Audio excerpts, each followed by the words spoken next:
Hey everybody, we're going to have some fun today. We're going to do something I haven't done in about a year and a half, and I'm really looking forward to it, and I want to share the experience with you, and I think you'll find it enjoyable as well. Today, we're going to make some wine, and I'm going to tell you about the Complete Housewife. Yes, the Complete Housewife. I know all about it, and I'm going to share it with you, so stick around.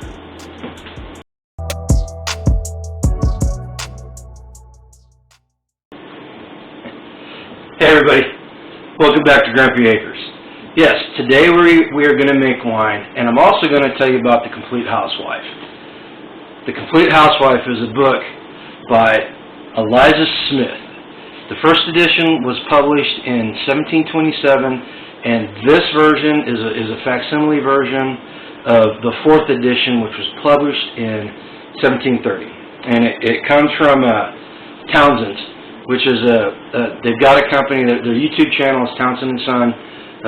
They're 18th century reenactors. They do a lot of food related stuff. But they did this cookbook, and it's let's see if we can see that. Can you guys see that nice and close? Anyway, it's a facsimile, so that it's not like really crisp print. They just did a facsimile of the cookbook. And it's, gosh, how many? Not including the appendix, it's 331 pages long. But the little background on how we got here is I got this book for Angela as a birthday present or Christmas present one year, and you know, we were looking for something unique to give each other, and I found this, and it's full of 18th century recipes. And I thought it'd be really good with the homesteading and all. A lot of austere cooking stuff in here. You know, cooking in what we would consider primitive conditions. Back then it was state-of-the-art, open fires, you know, cast iron utensils, wooden spoons, the whole thing. But this is a really good snapshot of what it was like to try to feed yourself back then, back in the early 1700s. And there's a ton of really good recipes. The thing that struck me the most when I read the recipes, you know, they didn't get protein that often. They only got protein 2, maybe 3 times a week. So there's a lot of stuff in here that by today's standards would be considered vegetarian. You know, not a lot of beef, not a lot of pork. I mean, there's a lot of recipes in here with that, but the average person would not eat that much. I really like the book. Angela likes it up to a point. Her complaint about the book is that the pages are facsimiles, so like I said, they're not as crisp, and it's written in the English of the time, so it's a little bit different. That it's kind of hard to decipher at times. So what I was doing is I was going through it, and I was looking for austere recipes. I wanted to try something different, and there's a section in here about wines. So I started going through the recipes, and I found one that looked really interesting. I'd never done it before. I enjoy making wine, and you know, doing wine, brewing beer, distilling alcohol. I really enjoy doing all 3 of those things. I make a pretty mean limoncello. You can ask anybody that's had it before. But I found this recipe. It's super simple. It's literally got 3 ingredients, and it sounds like it's going to be pretty good. So it's called Palermo Wine. And let me read the recipe to you. And this is indicative of what a lot of the recipes are like in the book. Take to every quart of water a pound of Malaga raisins, rub and cut the raisins small, and put them into water. Let them stand for 10 days, stirring it once or twice a day.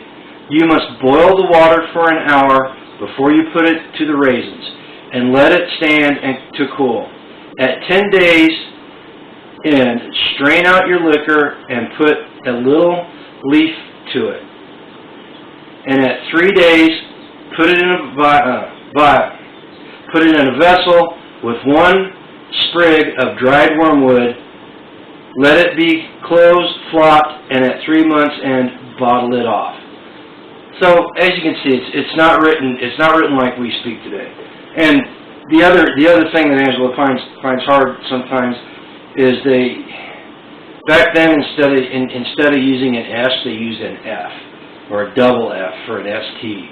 So you kind of have to decipher what they're saying. So the recipe calls for a pound of raisins for every quart of water, and that sounds like a lot. But I started reading the other wine recipes here, and for a 5-gallon batch of wine, most of the recipes call for 35 pounds of grapes. If you dehydrate the grapes down and turn them into raisins, that does equal about a pound per quart. And if you've ever made wine, you'll know that it does take a lot of raisins, a lot of fruit, if you're doing it. So this is not really a bad recipe. Now it calls for Malaga raisins, and that's just a brand of raisins. We ended up using Sun-made raisins that we got at the store. Hopefully next year we'll be able to get some grapes and make our own raisins, or just use the grapes to make a different wine. This also calls for a little dried wormwood, and I don't know if you know what wormwood is. It's a herb, and it's what they use to make absinthe. And so a little goes a long way. So it says a sprig of dried wormwood. We've got wormwood out in the medicinal garden, so I'm going to go out today, I'm going to cut it, and I'm going to let it dry for 10 days before I put it in. And it also calls for yeast. Put in a little yeast, or put a little yeast to it. Spelled Y-E-A-F-T. So you can see where it's kind of confusing if you don't know what you're looking for. Now it doesn't say how much yeast to use, and I'm going to venture to guess that the yeast in the early 1700s isn't like the yeast that we have today. It's probably not as pure. So I've got yeast for making wine in storage. I'm going to break it out, and I'm going to decide how much to put in whenever I go to strain out the liquor. It shouldn't take that much, because today's yeast are pretty strong, and they populate pretty well. And another thing the recipe called for was to boil the water for an hour. Now, modern wine recipes, actually beer too, does not call for boiling the water that long. And we were talking about this last night. And the only thing that we can figure out is that, the water wasn't as pure then as it is now. They couldn't filter it as well as we could.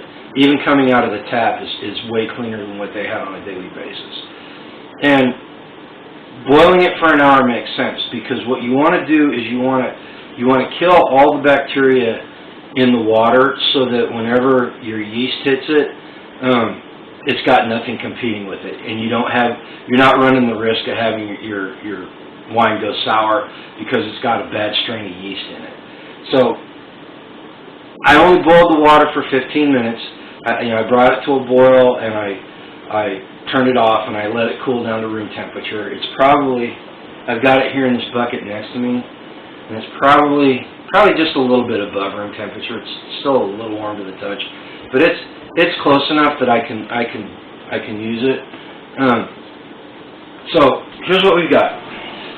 I've got my water in that bucket, and that's Northern Brewer. That's how I get most of my supplies from if I buy online. Plus, they've got some really good beer making kits. And I'm going to put it in that bucket with a regular lid on it. I'm not going to put a vented lid on it because I'm going to be opening it up once or twice a day to stir it. Once I decant it and put it in something else, I'll put a water lock on it, and I'll show you that in about a week and a half when we do that.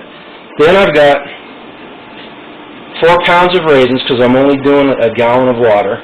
And then I'm going to modify this recipe a little bit, because I was looking at some of the other recipes, and they called for the zest of 4 lemons and the juice from 4 lemons. So I was thinking about it, and I think that I'm going to go ahead and use the acidity from that lemon and the taste of that lemon juice to add a little oomph to it. So let's go ahead and combine everything. And literally all we're doing today is boiling water, cooling it off, adding the ingredients, stirring it, and putting a lid on it.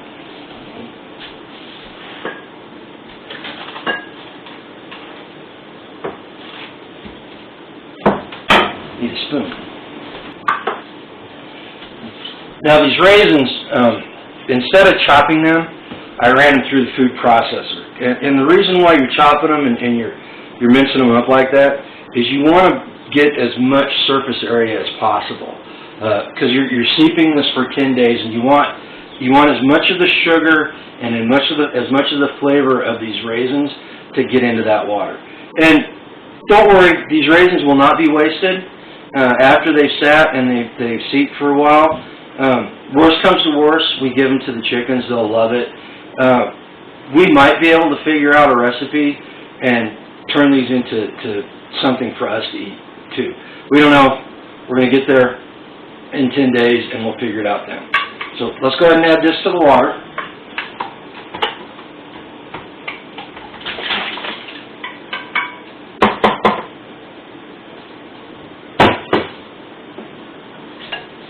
Now, I'm going to add the zest from 4 lemons. That smells so good.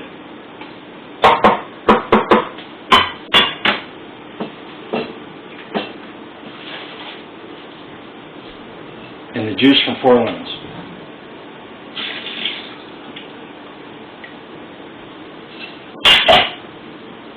You stir this and I'll give you a look inside the bucket.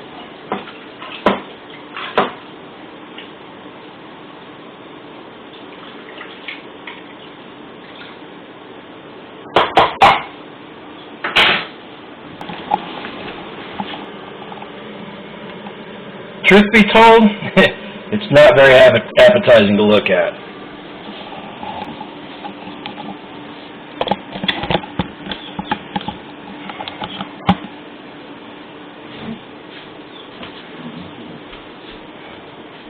So I'll put the lid on this, and I'll open it up every day. I'll stir it once or twice a day. I'll probably do it once in the morning, once in the evening. I'm going to find some place in the back of the house where it stays reasonably cool and it's dark. Whenever you're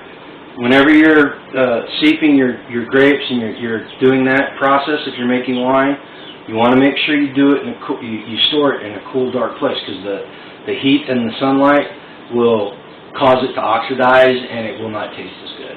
All right, that's it so far. Come back in 10 days, hit that notification bell, because I'll have another video in 10 days, and I'll show you what it's like, what we do to strain off all the liquor and get it into another vessel and add the yeast and let it ferment for 3 months.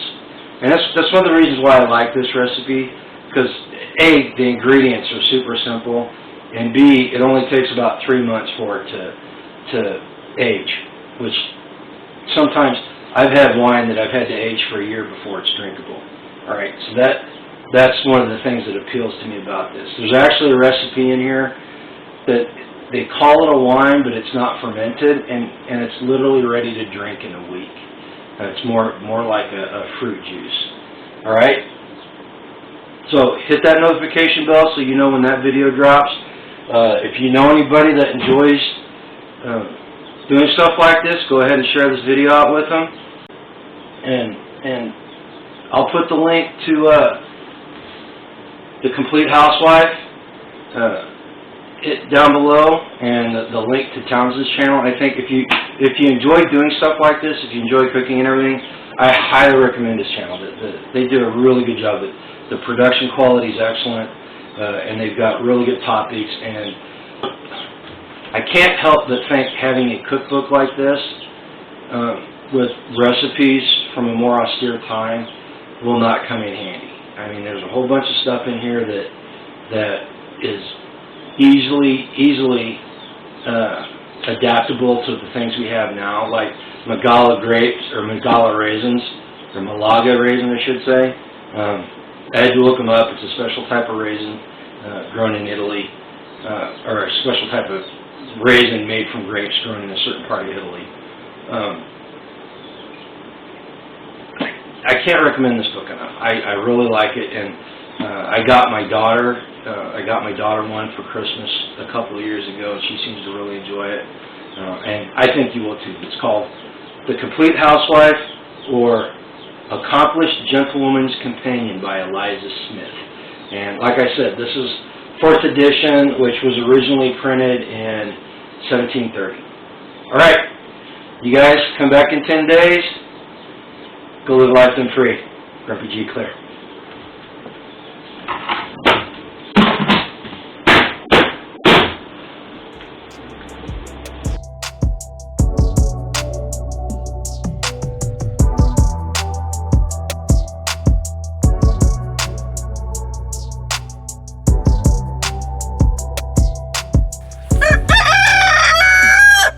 Thanks, Milo.